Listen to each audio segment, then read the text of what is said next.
England ने पाकिस्तान के सारे एहसान भुला दिए। कोरोना वबा में भी टीम भेजने का लिहाज ना किया। इंग्लैंड ने भारतीय एमा पर अपने खिलाड़ियों को कश्मीर प्रीमियर लीग से रोकने का फैसला कर लिया है। ये बात खुद भारत क्रिकेट बोर्ड के एक ऑफिशियल ने मीडिया को बताया। उनके मुताबिक ये बात दुरुस्त है कि ईसीबी अपने खिलाड़ियों को कश्मीर लीग के लिए रिलीज नहीं कर रहा। हमें पाकिस्तान सुपर लीग से कोई मसला नहीं, मगर कश्मीर में इवेंट नहीं होने देंगे। हम अपनी हुकूमत के मौक़िफ़ पर कायम हैं। याद रहे कि गुज़श्ता बरस कोरोना वबा उरूज पर होने के बावजूद पाकिस्तान ने अपनी क्रिकेट टीम इंग्लैंड भेजी थी, मगर ईसीबी ने इसका भी लिहाज नहीं किया। उन्होंने पाकिस्तान के सारे एहसानात फरामोश कर दिए। इसकी बड़ी वजह भारतीय खुशनुदी है, जिसने अपनी खवातीन क्रिकेटर्स को दी 100 टूर्नामेंट में हिस्सा लेने की इजाज़त दी।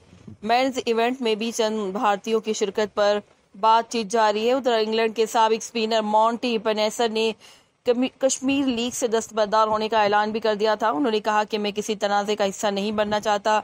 इंग्लिश बोर्ड और प्लेयर्स एसोसिएशन के मशवरे पर अमल करते हुए कश्मीर लीग में नहीं जाऊंगा। वाज़ेह रहे कि भारतीय क्रिकेट बोर्ड के एक ऑफिशियल ने तस्दीक की है कि बीसीसीआई ने तमाम ममालिक से रब्ता करके उन्हें अपने खिलाड़ियों के पीएल के लिए रिलीज ना करने की हिदायत दी है।